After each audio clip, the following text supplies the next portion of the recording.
Bismillahirrahmanirrahim. Assalamualaikum warahmatullahi wabarakatuh. Perkenalkan, saya Najmatul Nain Al-Humaira dengan NIM 220311220603110083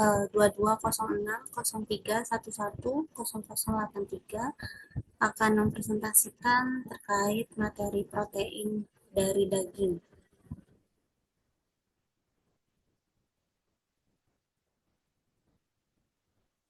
Untuk pengertiannya sendiri gitu ya, daging merupakan bagian dari hewan potong yang digunakan atau dimanfaatkan manusia sebagai bahan makanan.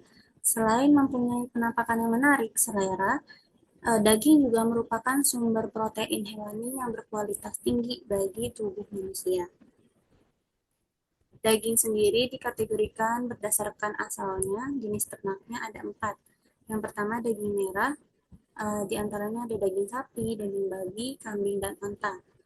Yang kedua ada daging putih, di mana daging ini meliputi daging-daging unggas seperti ayam, itik, kalkun. Kemudian yang ketiga adalah daging ikan, meliputi kepada produk-produk ikan.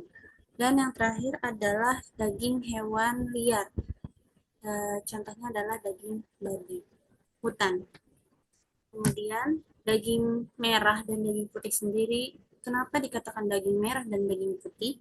Karena daging sebelumnya kita bakal berfokus kepada pembahasan daging merah dan daging putih, khususnya daging sapi dan juga daging ayam. Untuk daging merah dikatakan sebagai daging merah karena daging sapi memiliki atau daging merah merupakan daging yang memiliki pigmen mioglobin yang mengikat oksigen dalam jaringan otot, di mana mioglobin ini uh, memiliki kandungan besi, di mana nanti besi inilah yang memiliki kemampuan untuk mengikat oksigen.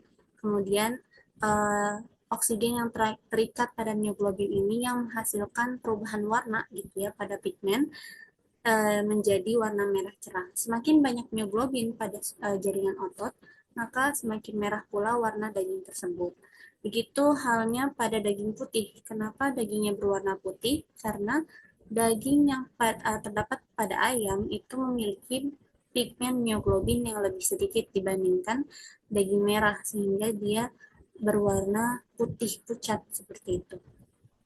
Kemudian profil nutrisi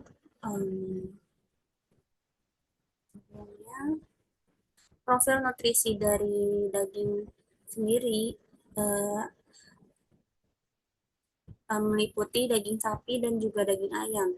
Untuk daging sapi itu sebagian besarnya ada memiliki kandungan air gitu ya dalam 100 gramnya sebesar 66 gram. Kemudian dilanjut ada protein, kandungan proteinnya sebesar 18,8 gram dan kandungan lemaknya adalah 14 gram. Sisanya adalah kandungan-kandungan kalsium, fosfor, besi, natrium, kalium, tembaga, hingga vitamin B1 dan B2 yang memiliki porsi yang sedikit gitu ya dibandingkan tiga komponen besar yang ada pada nutrisi daging sapi. Adapun pada daging ayam per 100 gramnya itu memiliki lemak sebesar 3,6 gram, tidak sebesar pada lemak di daging, dan memiliki protein yang lebih tinggi daripada daging sapi. Daging ayam memiliki protein sebesar 31 gram dan juga memiliki kandungan kolesterol sebesar 85 gram. Kemudian kalau dilihat gitu ya, apakah lebih bernutrisi daging sapi atau daging ayam, maka dari proteinnya gitu ya, maka akan lebih bernutrisi adalah ayam gitu ya, dibandingkan daging sapi. Kemudian komponen protein utama yang ada pada daging sapi itu adalah ada protein miofibrilar dan juga otot jaringan ikat. Jadi komponen utama penyusun daging adalah otot dan juga jaringan ikat yang dapat menjadi faktor penentu dari keempukan daging. Semakin banyak otot, semakin banyak jaringan, maka akan semakin sulit gitu ya untuk daging itu menjadi lebih empuk. Adapun protein myofibrilar adalah protein serabut yang berhubungan dengan otot relaksasi, meliputi miosin dan juga aktin sebagai uh, myofilamen gitu yang berfungsi sebagai kontraksi dan juga relaksasi otot. Sebagian kecilnya adalah ada tropomyosin, troponin, dan juga aktin yang terdapat pada myofibrilar ini. Kemudian efek pemasakan pada daging gitu ya, semakin singkat pemasakan akan semakin liat atau semakin uh, tidak empuk gitu ya daging tersebut. Daging akan mengalami pengempukan gitu ya ketika pemasakannya itu cukup lama gitu ya dengan suhu 60 sampai 65 derajat Celcius karena telah melampaui uh, suhu penyusutan tadi ya di daerah 60 sampai 65 derajat, maka harus lebih dari tinggi dari itu. Dan kenapa bisa empuk gitu ya, karena kolagen yang ada pada daging itu sudah diubah menjadi gelatin. Sedangkan ketika pemasakannya adalah cepat, maka hanya akan menghasilkan denaturasi protein dan denaturasi kolagen saja, tidak sampai kepada pembentukan gelatin. Sehingga dagingnya akan menjadi liat karena adanya penyusutan dan penegangan jaringan ikal. Kemudian untuk kandungan gizi pada produk olahan daging, daging ini memiliki banyak sekali produk olahan. Saya berfokus pada 3 produk, yaitu produk kornet, produk nugget, dan produk sosis sapi. Di mana produk kornet ini memiliki protein yang sedikit gitu ya, dibandingkan daging aslinya. Daging aslinya, daging sapi tadi sebesar 18, hanya di produk kornet ini hanya sebesar 6 gram, tidak sampai 20%-nya ya. Dan memiliki karbohidrat dan juga lemak di angka 4,5 gram dan juga 4 gram. Sisanya adalah serat, gula, dan sodium.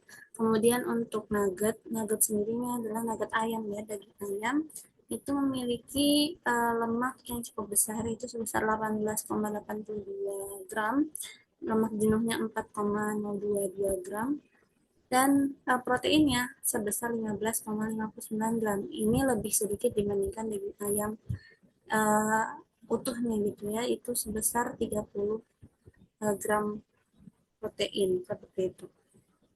Hanya saja karbohidratnya di sini cukup tinggi ya, sebesar 16,32 gram. Adapun sisanya adalah serat, gula, sodium, dan kalium. Dan terakhir adalah sosis sapi. Sosis sapi ini memiliki ukuran 2 kali 10 cm per porsinya. Memiliki lemaknya sebesar 3,78 gram, lemak jenuhnya 1,4, kemudian proteinnya hanya sebesar 1,44 gram. Jadi jika diurutkan gitu ya, kandungan gizi yang lebih baik adalah kandungan gizi yang ada pada produk nugget dibandingkan produk kornet dan juga sosis sapi.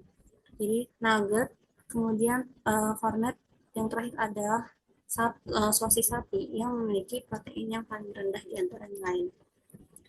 Maka untuk ketika seseorang membutuhkan protein yang cukup banyak, maka tidak disarankan untuk mengambil dari kornet, nugget maupun sosis gitu ya, karena ini adalah selain ultra processed food gitu ya, produk-produk olahan daging ini juga tidak begitu sehat gitu ya untuk dikonsumsi secara rutin, hanya dikonsumsi di momen-momen tertentu saja gitu ya untuk kesehatan tubuh. Kemudian untuk tingkat karsinogenik dari suatu daging gitu ya, baik itu daging merah maupun daging merah olahan, itu menurut riset gitu ya di International Agency for Research on Cancer, um, memang daging yang memiliki pemrosesan daging gitu ya, ketika diolah itu memiliki kemungkinan besar untuk memiliki agen karsinogenik berupa NOC, di mana dia akan menghasilkan kanker gitu ya pada yang masuk ke dalam tubuh manusia. Begitu pula di dalam daging merah maupun daging merah olahan itu terdapat HCA dan juga PAH yang merupakan karsinogenik kuat gitu ya. Ketika daging tersebut diolah di dalam suhu tinggi, kemudian api terbuka, terutama pemanggangan, penggorengan, dan juga pembakaran dalam waktu yang lama akan menghasilkan eh, PAH dari pirolisis daging, dan juga apa namanya, suhu memasak yang tinggi menyebabkan asam amino dan kreatin tadi gitu ya, dan juga gula bereaksi membentuk HCA yang merupakan karsinogen kuat. Kemudian ada perbedaan nutrisi pada ayam kampung dan broiler, di mana ayam kampung ini proteinnya lebih tinggi 50% dibandingkan ayam broiler. Kemudian vitamin A dan D-nya juga lebih tinggi dibandingkan ayam broiler. Ayam kampung juga menghasilkan telur dengan kandungan omega 3 yang tinggi dibandingkan ayam broiler atau ayam petelur. Dan juga ayam kampung itu lebih rendah lemak dibandingkan ayam broiler, sehingga ayam kampung ini cenderung lebih sehat gitu ya, untuk dikonsumsi oleh manusia dibandingkan ayam broiler. Hanya saja di pasaran itu lebih banyak ayam broiler dibandingkan ayam kampung. Kemudian daging analog sendiri itu masuknya adalah daging yang sehat gitu ya, karena eh, dibentuk gitu ya atau disintesis dari protein gel, eh, apa namanya, protein nabati gitu ya. Jadi protein gel yang berinkorporasi dengan pembekuan yang kemudian dilakukan pemanasan untuk membentuk gelatin pada protein nabati. Karena dia dibentuk dari protein nabati, maka daging analog ini menjadi aman dan juga bergizi. Tentunya juga halal, karena tidak mengandung hal-hal yang diharamkan gitu ya. Karena mayoritas dari tumbuhan itu adalah halal gitu ya, untuk dikonsumsi, dan tidak mengandung kuman dan penyakit, dan juga tidak mengandung kolesterol. Kemudian juga untuk daging hasil rekayasa genetika itu wajib memiliki sertifikat keamanan BPOM dan juga wajib lulus sertifikasi halal, baru bisa aman dikonsumsi gitu ya. Selama belum ada sertifikat atau belum lulus dari sertifikat BPOM, maka itu menjadi tidak diperbolehkan untuk dikonsumsi oleh warga. Mungkin dari saya sekian. Wassalamualaikum warahmatullahi wabarakatuh.